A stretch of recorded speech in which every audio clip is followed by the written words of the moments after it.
देख रहे हैं ग्रैंड न्यूज नेटवर्क और शहर एवं प्रदेश भर की तमाम खबरों को लेकर मैं हूं आपके साथ आयुषी। चलिए एक नजर डाल लेते हैं आज की हेडलाइंस की ओर। इस हेडलाइंस के प्रायोजक है doctor CV Raman university, be the change. तालाबों के संरक्षण को लेकर जिला प्रशासन आया सामने, मंगाई गई रिपोर्ट, होगी कार्यवाही।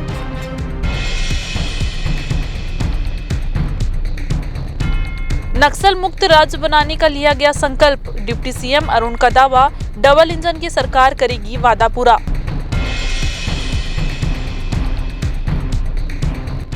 पूर्व मंत्री की कार को ट्रक ने मारी टक्कर, बाल बाल बच्चे बांधी, थाने में हुई शिकायत।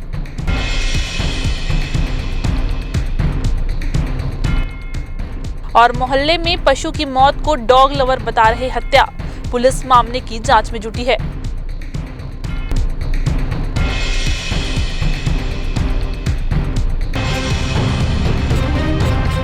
तो ये थी आज की हेडलाइंस। चलिए रुक करते हैं आज की तमाम खबरों की ओर।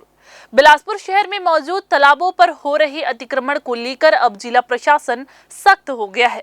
यही वजह है कि लगातार नगर निगम द्वारा शहर में मौजूद तालाबों से अवैध कब्जा हटाने की प्रक्रिया चल रही है। पिछले दिनों शहर के 2 तालाबों को मूल स्वरूप में लाने के लिए जहां अतिक्रमण हटाया गया, तो वहीं अब जिला प्रशासन ने शहर के सभी तालाबों के अतिक्रमण को हटाने के लिए निर्देश जारी कर दिया है। जी हां, आपको बता दें कि जिला प्रशासन ने एक टीम बनाई है जो शहर में मौजूद सभी शासकीय तालाबों में हुए अवैध कब्जे को हटाकर उसे मूल स्वरूप में लाएगी। कमेटी को 10 दिनों के अंदर अपनी रिपोर्ट कलेक्टर को सौंपनी है, जिसके बाद अवैध कब्जे को हटाने की कार्यवाही तेज गति से चलेगी। जिले के तालाबों को मूल स्वरूप में लाने के लिए जिला प्रशासन की ये पहल निश्चित ही तालाबों के अस्तित्व को बचाए रखने में महत्वपूर्ण साबित होगी। निगम क्षेत्र में जैसे जैसे विस्तार हो रहा है, तो नए क्षेत्रों में भी सुविधाएं देने की पहल निगम के द्वारा की जा रही है। वहीं इसके द्वारा कहीं पे भी अनाधिकृत विकास है, तो वो इस प्रकार के जो विकास है उसमें रोड़ा बनता है। तो कहीं पे भी यदि हमें सूचना मिल रही है और कहीं पे भी हम जांच करके हमें पाया जा रहा है कि किसी प्रकार से शासकीय भूमि पे अतिक्रमण किया जा रहा है और शासकीय भूमि को किसी के द्वारा इंक्रोच किया जा रहा है या उसका मूल स्वरूप का परिवर्तन किया जा रहा है, तो इस तरह के जो भी कार्रवाई हो रही है उसमें संज्ञान लिया जा रहा है और निगम के द्वारा, प्रशासन के द्वारा और पुलिस की मदद से इसमें लगातार कार्रवाई की जा रही है। में अब दोनों प्रकार के तालाब, एक निजी तालाब जो कि यदि वाजिबुल अर्ज में दर्ज हो तालाब मद में, या तो कोई शासकीय तालाब जो कि तालाब मद में हो। एक कलेक्टर सर ने एक निर्देश भी जारी किया है जिसमें एक समिति का गठन किया है, जिसको जो है अगले 10 दिनों के अंतर्गत एक रिपोर्ट सबमिट करना है बिलासपुर नगर निगम क्षेत्र में कि जो भी तालाब है उनका एक लेखा जोखा कि उसमें क्या उसका खसरा है, कौन सा नक्शा है और उसका अभी क्या स्टेटस है, उसका मूल स्वरूप क्या है। तो इस पे हमने एक सर्वे चालू भी कर दिया है, तो 10 दिनों के अंदर उसके अंदर रिपोर्ट भी आ जाएगा कि कौन-कौन से ऐसे तालाब हैं जो कि हमारे यहाँ इंक्रोच हैं, तो उसके बाद जो है उनको हम क्लियर करने का कार्रवाई करेंगे। एनजीटी के भी गाइडलाइंस है कि किसी प्रकार के तालाबों पे अतिक्रमण नहीं होना चाहिए और हमारे पास बहुत जरूरी है कि इस तरह से जो वाटर रिचार्ज स्ट्रक्चर है उसको नगर में जो है उसको बचाया जाए। बारिश के बाद शहर के खस्ताहाल सड़कों की वजह से राहगीरों को काफी मुश्किलों का सामना करना पड़ रहा है। आपको बता दें कि जिला प्रशासन ने सड़कों की मरम्मत के लिए पीडब्ल्यूडी और नगर निगम को निर्देशित किया है। इसके बाद शहर की 25 खस्ताहाल सड़कों का चयन कर उसे सुधारने को भी कहा गया है। इसी के साथ बिलासपुर शहर के बाहर की सड़कों का भी मरम्मतीकरण करने के निर्देश दिए गए हैं। इसमें नगर निगम और पीडब्ल्यूडी दोनों ही सड़क शामिल है। आपको बता दें कि नगर निगम प्रशासन पीडब्ल्यूडी के साथ समन्वय बैठाकर सड़कों का रिपेयरिंग कार्य पूरा करने जा रहा है। अभी तक जो है लगभग 25 ऐसे सड़क हैं जो हमारे कोर क्षेत्र में है, जोन 3, 4, 5 और 6 में, जिसका हमने रिपेयर कार्य जो है पूर्ण कर लिया है। इसके साथ साथ अब धीरे धीरे आउटर एरिया की तरफ हम बढ़ रहे हैं और उसका सड़क का रिपेयर कर रहे हैं। शहर में जो सड़क है उसको 2 तरह के हैं, एक तो पीडब्ल्यूडी की सड़कें हैं, एक नगर निगम की सड़कें हैं। नगर निगम की जो 80% सड़कें हैं वो सीसी रोड की है और बाकी बीटी की है।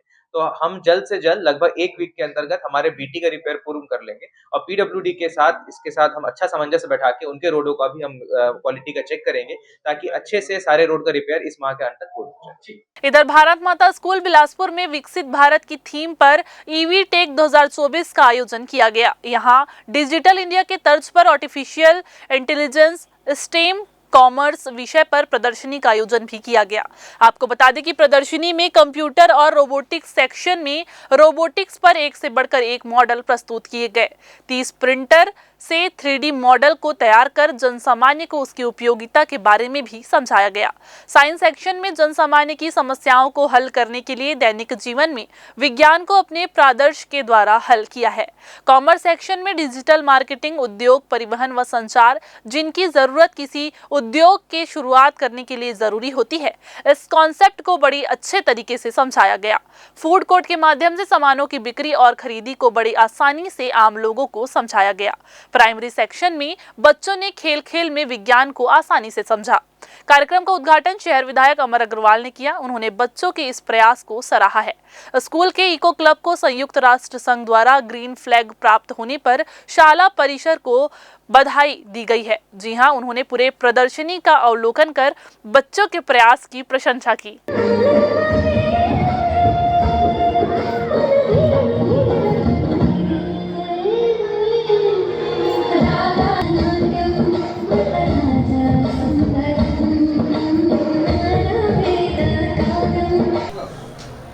कि हमारे बिलासपुर के भारत माता के बच्चे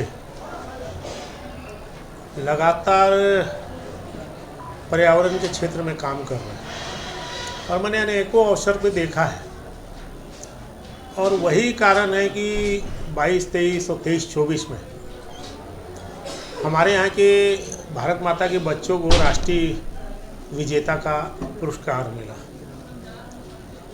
और इसी आधार पर हमारे भारत के OTIMS इंडिया ने वैश्विक स्तर पर भारत का प्रतिनिधित्व करने के लिए मेड टू मूव कम्युनिटी में इस स्कूल का चयन किया। पहले विश्व में चौथे स्थान पे और अब दूसरे स्थान पे। और ये अच्छी बात है कि जलवायु परिवर्तन, जिससे आज पूरी दुनिया चिंतित है, UNFCCC ने इस स्कूल का एकमात्र स्कूल है देश में जिसका चयन किया और अपना हरा झंडा दिया। आज भी बच्चों ने AI, आर्टिफिशियल इंटेलिजेंस, जो आज दुनिया में एक नए क्षेत्र के रूप में उभर रहा है, बच्चों का मैंने देख के अच्छा लगा कि दुनिया के जो प्रॉब्लम्स हैं, जो दैनिक जीवन में जो हमारा जीवन स्तर उठ सकता है या नया इनोवेशन है, उस पर छोटे छोटे बच्चों ने काम किया, तो ये प्रसन्नता की बात है। बिलासपुर की एक बेटी के पास एक फोन कॉल आया और फोन पर एक सौम्य सी आवाज में किसी ने उसे कहा कि आपको किलिमंजारो चढ़ना है, आप खर्च की चिंता ना करें। यह आवाज मोबाइल पर छत्तीसगढ़ के मुख्यमंत्री विष्णुदेव साय की थी, जिन्होंने बिलासपुर के रहने वाली पर्वतारोही निशा यादव से कही। दरअसल निशा के पास मुख्यमंत्री का फोन आया, जिसमें उन्होंने निशा को उसके लक्ष्य तक पहुंचाने का आश्वासन दिया है। उन्होंने कहा कि छत्तीसगढ़ की हर एक बेटी का सपना पूरा करना हमारी जिम्मेदारी है। छत्तीसगढ़ सरकार आपके साथ खड़ी हुई है। निशा ने बताया कि अब अफ्रीका महाद्वीप की सबसे ऊंची चोटी किलिमंजारो को फतह करना चाहती है और उसका अंतिम लक्ष्य माउंट एवरेस्ट पर तिरंगा फहराने का है। निशा के पिता ऑटो चालक है और उसके सपने को पूरा कर पाना उनके लिए थोड़ा कठिन है। निशा की आत्मविश्वास भरी इन बातों को सुनकर मुख्यमंत्री श्री साय ने कहा कि छत्तीसगढ़ को अपनी बेटियों पर गर्व है। हम चाहेंगे कि छत्तीसगढ़ की बेटी माउंट एवरेस्ट पर भी तिरंगा लहराए। जी हां, उन्होंने कहा कि आर्थिक हालत से हौसले पस्त नहीं होते हैं। उन्होंने निशा को शुभकामनाएं देते हुए कहा कि आपका आत्मविश्वास और जुनून जरूर आपको अपने लक्ष्य तक पहुंचाए। अपने इस सपने के लिए काफ़ी दिन से प्रयास कर रही थी। मैं आर्थिक मदद के लिए बहुत दिन से लोगों के पास जा रही थी, जिला प्रशासन सभी के पास। मुझे कोई रास्ता नज़र नहीं आ रहा था। फिर एक दिन अचानक मैं किसी एक माध्यम से CM तक अपनी बात पहुंचाई। फिर कल सुबह CM सर मुझे वीडियो कॉल किए। मुझे यकीन नहीं हो रहा था कि छत्तीसगढ़ के मुखिया मुझे वीडियो कॉल किए हैं। फिर मैं वीडियो कॉल में उनको अपने सामने देखी, तब मुझे यकीन हुआ। उन्होंने मेरी स्थिति के बारे में पूछा और मैंने अपना सपना और अपनी घर की आर्थिक स्थिति के बारे में सब उनको बताया और उन्होंने मुझे यह आश्वासन दिया कि आपके इस सपने को मैं पूरा करूँगा। कितना दिन के अंदर आप जाने वाले हैं वहाँ? अभी 1 महीने बाद जनवरी में मेरा एक्सपीडिशन है। जी। CM साहब जी को क्या कहना चाहते हैं आप? मैं CM साहब को कहना चाहती हूँ कि मेरा सफ़र यहीं तक नहीं है, मैं आगे माउंट एवरेस्ट तक जाना चाहती हूँ। किलिमंजारो के बाद दुनिया में जितने भी महाद्वीप हैं, 7 महाद्वीप हैं, मैं 7 महाद्वीप की ऊंचाइयों में जाना चाहती हूँ और सभी में मैं आपका आशीर्वाद चाहती हूँ, सहयोग चाहती हूँ। फिलहाल वक्त हो चला है एक छोटा सा ब्रेक लेने का। ब्रेक के बाद जारी रहेंगी खबरें। आप बने रहिए ग्रैंड न्यूज के साथ।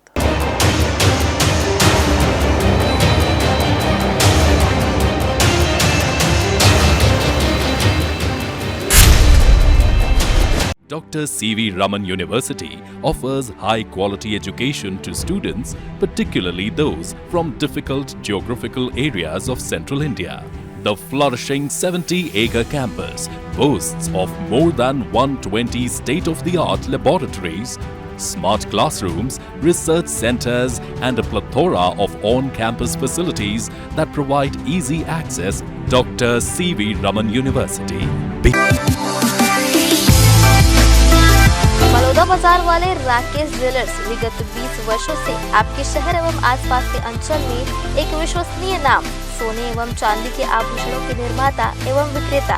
बिलासपुर शहर में पहली बार राकेश ज्वेलर्स इस दिवाली से ग्राहकों के लिए लेकर आए हैं सोने एवं चांदी के सामानों में फ्री इंश्योरेंस की सुविधा, ताकि लूट एवं चोरी होने की स्थिति में नुकसान की भरपाई हो सके। सोने चांदी एवं हीरे की आकर्षक ज्वेलरी, राशि रत्न, साथ ही 925 स्टर्लिंग सिल्वर की अच्छी वैरायटी भी उपलब्ध है। तो देर किस बात की, चले आइए राकेश ज्वेलर्स। हमारा पता करुणा चौक, सदर बाजार, बिलासपुर, छत्तीसगढ़।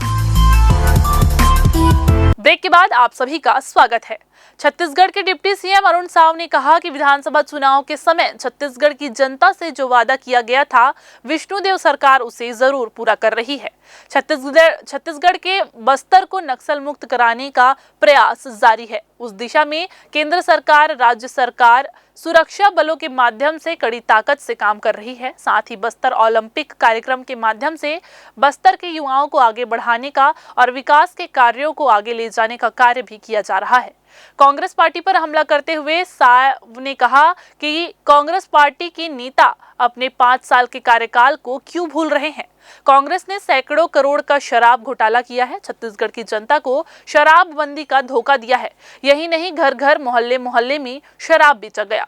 शराब दुकानों में डबल काउंटर लगाकर छत्तीसगढ़ के राजस्व को लूटने का काम भी कांग्रेस सरकार में किया गया है। जब से राज्य में हमारी सरकार बनी है, डबल इंजन की सरकार ने चुनाव के समय छत्तीसगढ़ की जनता से वायदा किया था कि हम छत्तीसगढ़ को, बस्तर को नक्सल मुक्त करेंगे और उस दिशा में केंद्र सरकार, राज्य सरकार मिलकर सुरक्षा बलों के माध्यम से बस्तर को नक्सल मुक्त बनाने की दिशा में पूरी ताकत से जुटी हुई है। और हमारी सरकार एक तरफ सुरक्षा बल के जवान मोर्चे पर डटे हुए हैं, लगातार सुदूर क्षेत्रों में जाकर नक्सलियों से लोहा ले रहे हैं, सर्च ऑपरेशन के माध्यम से। वहीं दूसरी ओर बस्तर ओलंपिक जैसे कार्यक्रमों के माध्यम से बस्तर के युवाओं को आगे बढ़ने का और विकास के साथ जोड़ने का, उनकी प्रतिभा को निखारने का भी काम हमारी सरकार कर रही है। तो ये कांग्रेस पार्टी के नेता अपने 5 साल के काम को क्यों भूल गए इतना जल्दी। सैकड़ों करोड़ रुपए का शराब घोटाला किया, छत्तीसगढ़ की जनता को शराबबंदी का वादा करके धोखा दिया, घर घर शराब बेचने का काम किया, गली गली, मोहल्ले मोहल्ले में कोचियों के माध्यम से शराब बेचा और शराब दुकानों में डबल काउंटर लगाकर छत्तीसगढ़ के राजस्व को लूटने का काम किया। उस कांग्रेस को इस तरह के निराधार और बेबुनियाद आरोप लगाने का कोई हक नहीं है। हमारी सरकार शराब की अवैध बिक्री, शराब की तस्करी, इन सब पर रोक लगाने के लिए ठोस और मजबूती से काम कर रही है, और तो इनके पेट में आज दर्द हो रहा है। इधर उप मुख्यमंत्री एवं जिले के प्रभारी मंत्री अरुण साव ने साइंस कॉलेज मैदान में स्वदेशी मेले का शुभारंभ किया। स्वदेशी जागरण मंच के सौजन्य से आयोजित ये मेला 21 नवंबर तक चलेगा। आपको बता दें कि समारोह की अध्यक्षता विधायक अमर अग्रवाल ने की। इस मौके पर मुख्य अतिथि की आसंदी से अरुण साव ने कहा कि स्वदेशी का विचार हमारे लिए कोई नई बात नहीं है। सैकड़ों वर्षों से हम स्वदेशी का इस्तेमाल करते आए हैं। इस स्वदेश विचार को हमने पूरी दुनिया को दिया है। हमने बहुत सारी चीजें दुनिया को दी है, लिया कुछ भी नहीं है। हर देश कई तरह के वैश्विक संधियों से जुड़ा हुआ है। हम कानून के तहत दूसरे देशों की चीजों को बंदिश नहीं लगाया करते हैं। जी हाँ, इसलिए हम जागरूक बने और अपने देश के निर्मित सामानों का इस्तेमाल करें। इससे हमारा देश हित भी जुड़ा हुआ है और बड़ी जनसंख्या को रोजगार भी उपलब्ध करा पाएंगे। दुनिया में केवल भारत ही ऐसा देश है जिसने पूरे विश्व को अपना परिवार माना। वसुधैव कुटुंबकम का भाव यह हमारी संस्कृति का, यह हमारे संस्कार का हिस्सा रहा है। पर जब हम दुनिया को देने वाले थे तो ऐसी क्या परिस्थिति आई कि ये स्वदेशी का विचार दंतोपंत ठेंगड़ी जी को चलाना पड़ा। देश में जब मुगलों का शासनकाल आया, देश में अंग्रेजों का शासनकाल आया, और जो हमारी आत्मा है, एक स्वाभिमानी भारत, स्वदेशी और स्वावलंबन का विचार मुगलों ने, अंग्रेजों ने उस पर आघात किया, चोट पहुंचाई। जो हमारे माल बिंदु थे, जो हमारे इस देश की आत्मा थी, हमारे देश की ताकत थी, उस पर चोट पहुंचाकर हमारे मन में हमारी विशेषताओं के प्रति हीन भावना भरी गई। श्री सिद्धि चक्र महामंडल विधान और विश्व शांति महायज्ञ का आयोजन विनोद रंजना जैन परिवार द्वारा किया गया। जैन परिवार की बहू के साथ साथ इंडियन टेलीविजन में पवित्र रिश्ता जैसे कई सीरियलों में प्रमुख भूमिका निभाते हुए अपनी कला और प्रतिभा से सबका दिल जीतने वाली एक्ट्रेस अंकिता लोखंडे अपने पति विक्की जैन के साथ इस विश्व शांति महायज्ञ में शामिल हुई। अंकिता लोखंडे ने बताया कि आज वे पहली बार अपने परिवार के कार्यक्रम में शामिल हुई हैं और अंकिता और उनके पति विक्की जैन को इस महायज्ञ में दोनों को सर्वधर्म इंद्राणी और सूची का पद दिया गया। अंकिता लोखंडे इस महायज्ञ में शामिल होने पर बहुत ही अधिक खुश नजर आई। डॉक्टर रेशु जैन ने कहा कि उनकी सास रंजना जैन की इच्छा थी कि उनके घर में ये विधान संपन्न हो और इस वजह से उनके घर में ये विश्व शांति विधान का आयोजन किया गया। रेशु जैन ने कहा कि 400 से ज्यादा लोग इस विधान में मौजूद रहे। इस शांति विधान का आयोजन 8 दिन तक का रहा। इस विश्व शांति महायज्ञ आयोजन करने वाली रंजना जैन ने कहा कि ये समाज का सबसे बड़ा विधान है। समाज वालों को लाभ पहुंचाने के लिए इस पूजा का आयोजन घर में कराया गया है, जिसका आज समापन हुआ है। विक्की जैन के साथ नहीं, वो मेरे पति हूँ, इसलिए मैं उनके साथ शामिल हुई हूँ। बहुत अच्छा लग रहा है मुझे। हमारा जो घर है वो एक्चुअली मम्मी पापा हमेशा से बहुत सारी स्पिरिचुअल चीज़ें, रिलीजियस चीज़ें करते आए हैं। और आज मैं जब बिलासपुर में, ये पहली बार हुआ है कि हमारे घर का कोई त्यौहार है और मैंने पहली बार उसे सेलिब्रेट किया है। तो मुझे 8 दिन, आज मेरा 8वां दिन है। आज हमारे यहाँ स्थापना हुई है और भगवान की, और मैं और विकी हमें एक पद मिला था यहाँ पर, स्वधर्म इंद्राणी और सुची है ना, हाँ उनका। तो मुझे मैंने ऐसा सुना, बहुत सारे लोग जितने वहाँ पर थे उन्होंने सबने बोला कि ये पद मिलने के लिए लोगों को सालों लग जाते हैं और शायद मिलते भी नहीं है कभी। तो मैं अपने आप को डेफिनेटली, मुझे और विकी को मैं भाग्यवान समझूंगी कि हमें इतनी जल्दी इतने कम उम्र में हमें ये स्थान मिला और हमने अपने हाथों से पूजा की और उस चीज़ को महसूस किया। विधान का नाम सिद्ध चक्र विधान है। ये 8 दिनों का होता है और इसके कुछ पर्टिकुलर डेट्स होते हैं जो दिवाली के बाद स्टार्ट होते हैं। तो ये विधान कराने का जो मेन हमारा एक भाव था, वो जो मेरी सास है रंजना जैन, उनका भाव था कि मुझे ये विधान कराना है। तो हमने ये विधान कराना स्टार्ट किया। काफ़ी सारी तैयारियां लगती हैं इस विधान में और जो मेरे को लगता है कि जो विधान का मेन भाव रहता है उसमें रहता है कि आप ये शांति विधान भी बोलते हैं इसको। तो इसमें सिद्ध चक्र विधान में बहुत सारे लोग इस बार आई थिंक 400+ लोग थे इस शांति विधान में जो हम लोग बैठे। ये जैन लोगों का सबसे वन ऑफ द सबसे बड़ा विधान होता है। बहुत मुश्किल से होता है। ऐसे बोलते थे सब आप लोग दर्शन करने जाते हैं, जब बोलते हैं कि भगवान जी का बुलावा आता है तभी आप लोग इतनी सारी जगह जाके दर्शन करते हैं। तो यही सेम विधान ऐसे ही है कि जब हर चीज़ अच्छी होती है और इस विधान को बहुत शुद्ध तरीके से हम करते हैं। सारे लोग सेम कलर ऑलमोस्ट जो धोतियाँ और साड़ियाँ पहन के करते हैं, मुकुट पहन के करते हैं। बाहर से हमने काफ़ी सारे लोगों को बुलाया था। तो बाकी ये पूजा कितने दिनों तक चलती है? ये 8 दिनों तक की पूजा है और आज पूजा का समापन था जो 9वां दिन था। तो उसमें हमने आखिरी दिन हवन किया था जिसमें 500 से भी ज़्यादा लोग शामिल हुए हैं थी और आज उसका समापन हुआ है।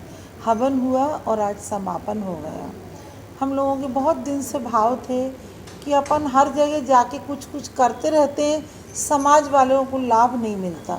इसीलिए हमारे घर को और हमारी समाज को लाभ मिले, इस भावना को ध्यान में रखकर हमने यहाँ पूजा का डिसीजन लिया।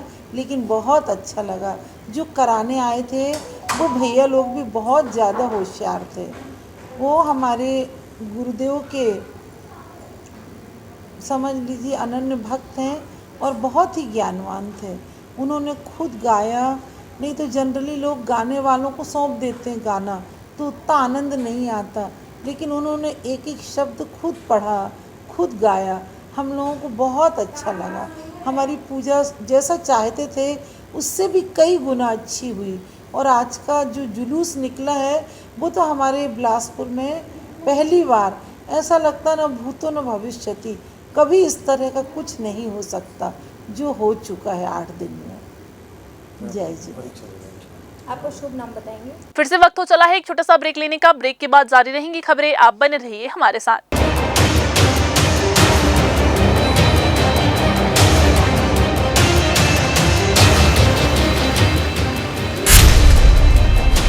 Dr. C.V. Raman University offers high-quality education to students, particularly those from difficult geographical areas of Central India.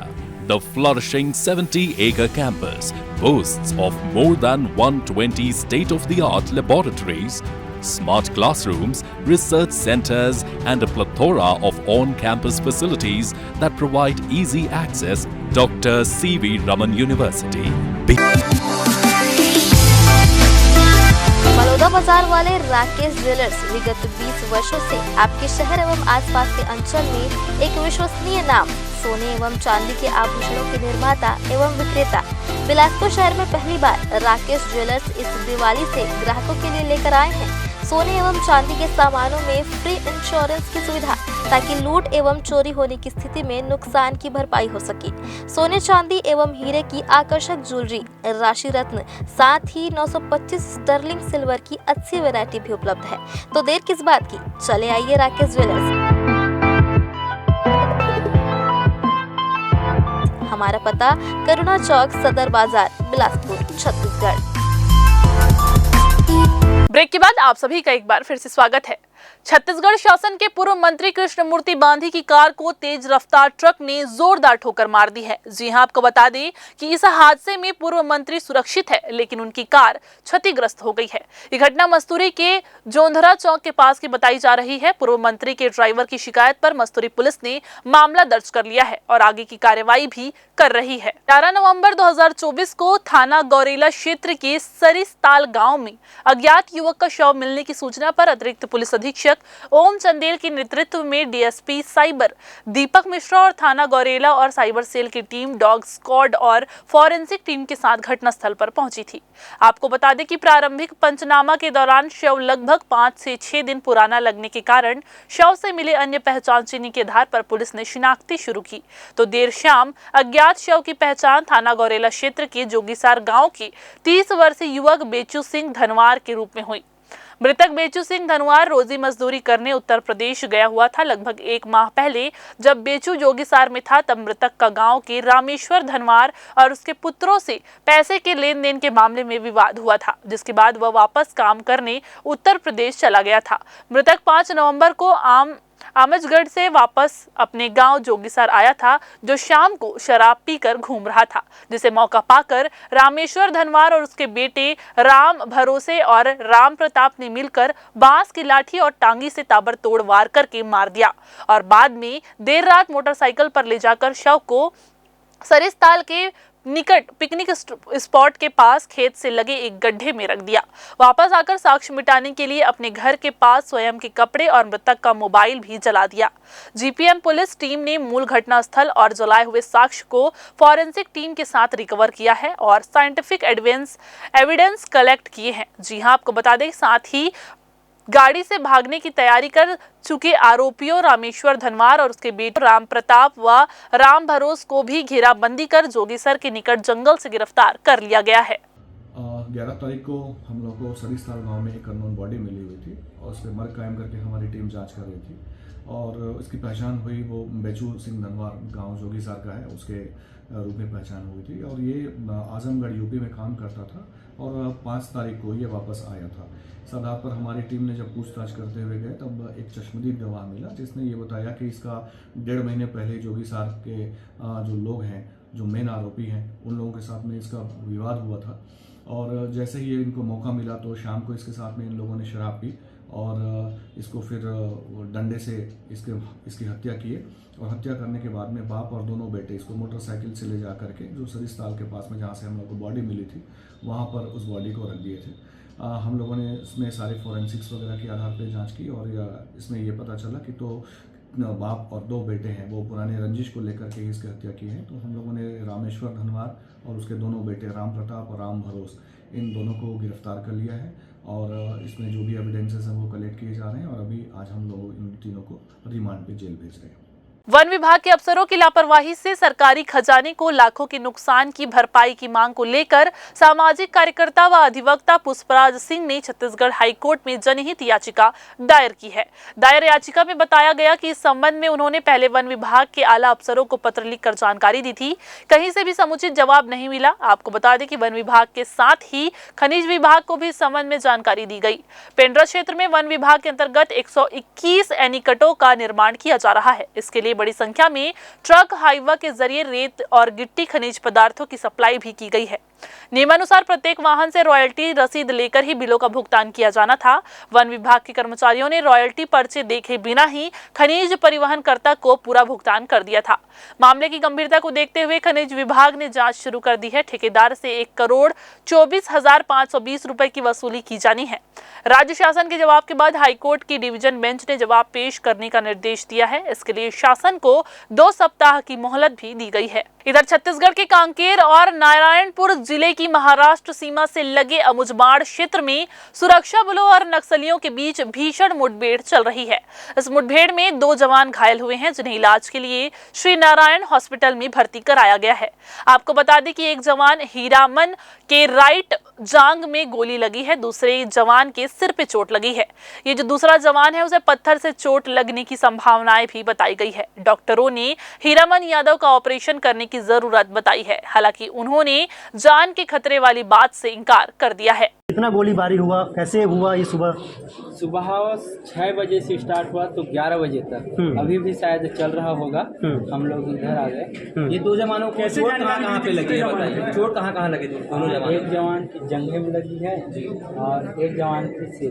कितने नक्सलियों के होने की सूचना मिली थी आप लोग? कितने लोग वहाँ पे थे? सूचना तो इतना नहीं पता, लेकिन ज्वाइंट ऑपरेशन था। एक हीरामन यादव और एक गाड़ेसर। ठीक है। तो ये जवान है जो पहुंचे हुए घायल जवानों के साथ और भीषण मुठभेड़ हुई है। कितने कब निकले थे आप लोग? फिर से वक्त हो चला है एक छोटा सा ब्रेक लेने का। ब्रेक के बाद जारी रहेंगी खबरें। आप बने रहिए ग्रैंड न्यूज के साथ।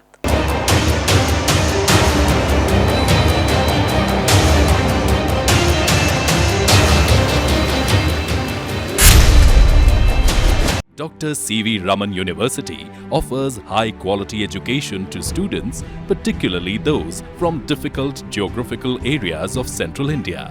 The flourishing 70-acre campus boasts of more than 120 state-of-the-art laboratories, smart classrooms, research centers, and a plethora of on-campus facilities that provide easy access. Dr. C.V. Raman University. Baloda बाजार वाले राकेश ज्वेलर्स विगत 20 वर्षों से आपके शहर एवं आसपास के अंचल में एक विश्वसनीय नाम, सोने एवं चांदी के आभूषणों के निर्माता एवं विक्रेता। बिलासपुर शहर में पहली बार राकेश ज्वेलर्स इस दिवाली से ग्राहकों के लिए लेकर आए हैं सोने एवं चांदी के सामानों में फ्री इंश्योरेंस की सुविधा, ताकि लूट एवं चोरी होने की स्थिति में नुकसान की भरपाई हो सके। सोने चांदी एवं हीरे की आकर्षक ज्वेलरी, राशि रत्न, साथ ही 925 स्टर्लिंग सिल्वर की अच्छी वैरायटी भी उपलब्ध है। तो देर किस बात की, चले आइए राकेश ज्वेलर्स। हमारा पता करुणा चौक, सदर बाजार, बिलासपुर, छत्तीसगढ़। ब्रेक के बाद आप सभी का एक बार फिर से स्वागत है। अज्ञे नगर में आवारा कुत्तों को जहर देकर मारने का मामला सामने आया है। एनिमल लवर्स ने इस मामले में जमकर विरोध किया है। आपको बता दें कि सीसीटीवी कैमरे में दिखाई दे रहे अज्ञात स्कूटी सवार के खिलाफ सिविल लाइन थाने में रिपोर्ट लिखाई गई है। यहां से जांच के बाद कार्यवाही की बात भी कही जा रही है। व्यू 1। शनिवार सुबह अज्ञे नगर की गली में कुछ कुत्ते मरे पाए गए, जिसका सीसीटीवी फुटेज देखने पर पता चला कि पिछली रात कोई स्कूटी सवार आकर उन कुत्तों को भोजन कराया था और जिन जिन कुत्ते को भोजन कराया गया वह सभी सुबह तक मृत मिले हैं। कुत्तों को जहर देने का आरोप लगाते हुए एनिमल लवर्स सिविल लाइन थाने पहुंचे, जहां उन्होंने लिखित शिकायत दर्ज कराई है। साथ ही निरीह पशुओं को जहर देने वाले व्यक्ति पर कड़ी कार्रवाई की मांग की है। जहाँ हमको सवेरे ये चीज़ का न्यूज़ मिला, वहाँ के पार्षद ने हमको इन्फॉर्म करा कि वहाँ 3 बच्चों को, 3 डॉग्स को जहर देकर मार दिया गया है और जो बंदा इसको मार रहा है वो भी सीसी फुटेज में पीछे से बैक साइड से उसको दिख रहा है। हम ये कहते हैं कि ये बेजुबान किसी को अगर नुकसान नहीं पहुँचा रहा है, नुकसान पहुँचा रहे हैं तो सिर्फ डॉग्स के लिए नसबंदी एक ऑप्शन है, आप नसबंदी करवाइए, लेकिन इनको इस तरीके से जहर दिया गया है जो पूरी तरीके से गलत है। इस तरीके की क्रूएल्टी एनिमल्स पर करना हम एनजीओ वाले किसी तरीके से बर्दाश्त नहीं करेंगे। ये पुष्टि कैसे हो रही है कि उन्होंने जहर दिया है? 3 डॉग्स को जो जिस बंदे ने कुछ खिलाया है वो 5:30 बजे तक वहाँ पर जीवित थे, घूम रहे थे, फिर रहे थे, उनको कोई बीमारी नहीं थी। 5:30 बजे के आसपास एक बंदा उनको खाना देते हुए दिख रहा है, कुछ खिलाते हुए दिख रहा है और उसके बाद से वो बच्चे वॉमिट कर करके उल्टी कर रहे थे और उल्टी करने के बाद वो बच्चे ख़त्म हो गए। वो किसी तरीके से भी अस्वस्थ नहीं थे, बिल्कुल खेलते हुए बच्चे वो रात को सीसी फुटेज में दिख रहे हैं, लेकिन सुबह इस तरीके की घटना वहाँ से हुई है। एनिमल लवर का कहना है कि किसी एक कुत्ते द्वारा किसी को नुकसान पहुंचाया जाता है तो इसका मतलब यह नहीं कि सभी आवारा जानवरों पर अपना गुस्सा निकाला जाए। आक्रोशित लोग शनिवार को बड़ी संख्या में थाना पहुंचे और आवारा मवेशियों पर लगातार हो रहे अत्याचार, मारपीट, जहर देने की घटना पर रोक लगाने की मांग रखी। सिविल लाइन पुलिस ने मामले की जाँच के बाद कार्रवाई करने की बात कही है। अज्ञे नगर के कुछ लोगों के द्वारा थाना उपस्थित आकर मौखिक रिपोर्ट दर्ज कराई गई है कि अज्ञे नगर में जो स्ट्रीट डॉग हैं वो किसी कारण से उनकी मृत्यु हुई है, जिसकी जांच करने हेतु उन्होंने अभी लिखित में अभी वर्तमान में आवेदन प्रस्तुत कर दिया, जिसके आधार पर अभी उनका पीएम कराया जा रहा है। पीएम कराने के पश्चात रिपोर्ट मिलने के बाद अग्रिम कार्रवाई की जाएगी। पिछले दिनों एक कुत्ते द्वारा युवती पर हमला करने की खबर आई थी। उसी घटना से इस मामले को जोड़कर देखा जा रहा है। कुछ लोगों का कहना है कि गली में घूमने वाले आवारा कुत्तों से मोहल्ले वासियों को खतरा हो सकता है, इसलिए कुत्तों को मारने का प्रयास किया गया है। नगर निगम को इस ओर ध्यान देना होगा। आवारा पशुओं के नसबंदी कार्यक्रम को आगे बढ़ाने के साथ साथ गली मोहल्लों में घूमने वाले सभी कुत्तों को रेबीज का टीका लगाया जाए। कार्यक्रम को आक्रामक हो चुके इन कुत्तों को शहर से दूर छोड़ने की व्यवस्था करनी चाहिए, तभी इंसान और जानवरों के बीच समन्वय स्थापित होगा। कैमरामैन राकेश मिश्रा के साथ आलोक की रिपोर्ट। इधर टिकट चेकर की वर्दी पहनकर पैसेंजर गाड़ी से यात्रियों के टिकट की जांच कर रहे 2 फर्जी टिकट चेकरों को गिरफ्तार कर जेल भेज दिया गया है। दोनों को धर्मानगर अगरतला रेलखंड में चलने वाली पैसेंजर गाड़ियों में संध्या के समय बिना प्राधिकरण पत्र के गलत तरीके से टिकट चेकिंग करने पाए जाने के बाद गिरफ्तार किया गया है। फर्जी टिकट चेकर हुसैन अली द्वारा धर्मानगर अगरतला पैसेंजर गाड़ी में टिकट चेकिंग की जा रही थी। इस ट्रेन में एक्सकॉर्ट की ड्यूटी कर रहे रेल सुरक्षा बल के अजीत कुमार सरकार और अंजन पाल को हुसैन अली की कार्यप्रणाली और गतिविधियों को देखकर संदेह हुआ। आरपीएफ जवानों ने फर्जी टीटीई हुसैन अली से पहचान पत्र और प्राधिकरण पत्र दिखाने को कहा। हुसैन अली ने पहले तो कहा कि वह एक नवनियुक्त टिकट चेकर कर्मचारी है और इसकी टिकट की जांच कर रहा है, लेकिन बाद में उसने स्वीकार कर लिया कि उसके पास कोई डॉक्यूमेंट नहीं है। दीमापुर के टिकट चेकिंग मस्टर रोल से भी क्रॉस वेरिफिकेशन किया गया, जिसमें हुसैन अली के फर्जी होने की पुष्टि हो गई। इसके बाद हुसैन अली को गिरफ्तार करके जेल भेज दिया गया है। इधर छत्तीसगढ़ में लोक कला और संस्कृति को खास तौर पर महत्व दिया जा रहा है। यही वजह है कि 30 त्योहारों के साथ ही धार्मिक आयोजनों को प्रदेशवासी धूमधाम से मनाते हैं। छत्तीसगढ़ की लोक परंपरा में से एक ईसर गौरा गौरी पूजन भी शामिल है। आपको बता दें कि आदिवासी संप्रदाय इसे भव्य रूप से मनाता है। समाज के लोगों ने बताया कि उनका ये गोंडियन कल्चर है, जो गोंडवाना लैंड पर गौरा गौरी पूजा की जाती है। सामाजिक मान्यता है कि यहीं से विवाह का संबंध जो पूरे मानव सभ्यता से चालू हुआ, उसे प्रतीकात्मक रूप से कुछ लोग महादेव के रूप में मनाते हैं, जो पूरे छत्तीसगढ़ में प्रसिद्ध है। पहले दिन फूल कुशाई की जाती है, दूसरे दिन माटी लाना, निर्माण करना और विवाह के साथ ही अंतिम दिन सेवा अर्जी करने के बाद विसर्जन का कार्यक्रम होता है, जिसमें सभी समाज के लोग शामिल होते हैं। परंपरा के अनुसार पूजन कार्य को समारोह पूर्वक संपन्न किया जाता है। लोक परंपरा, नृत्य, संगीत को साझा किया जाता है। वहीं आने वाली पीढ़ी को भी इससे रूबरू कराया गया। कार्यक्रम में भाजपा नेता नंद कुमार साय शामिल हुए, जिन्होंने इस पूजन विधि को छत्तीसगढ़ में वृहद स्तर पर आयोजित करने की पहल करने की बात भी कही है।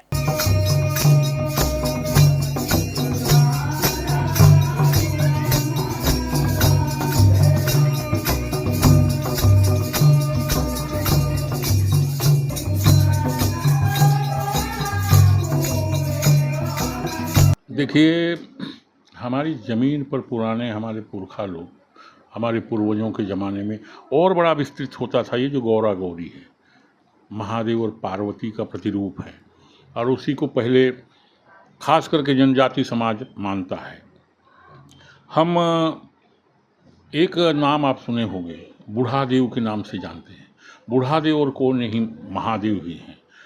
वो तालाब का नाम हमारा रायपुर में वो बूढ़ा तालाब है, वो बाद में क्या क्या नाम कर दे रहे हैं, उसको कोई नहीं मानता है। इसलिए महादेव और पार्वती माता का पूजन गौरा गौरी के रूप में सारा गांव-गांव में सब जगह उनका पूजा होता है। रात रात भर भजन होता है, उनके लिए अलग अलग गीत अपने स्तर पर गाए जाते हैं और ये एक तरह से हृदय को स्पर्श करने वाला, ऐसा लगेगा कि रोमांचित हो जाते हैं हम लोग। आजकल कहीं दिखता नहीं है। शहर में नए नए प्रकार के पूजन और विधियां तय कर दिए हैं।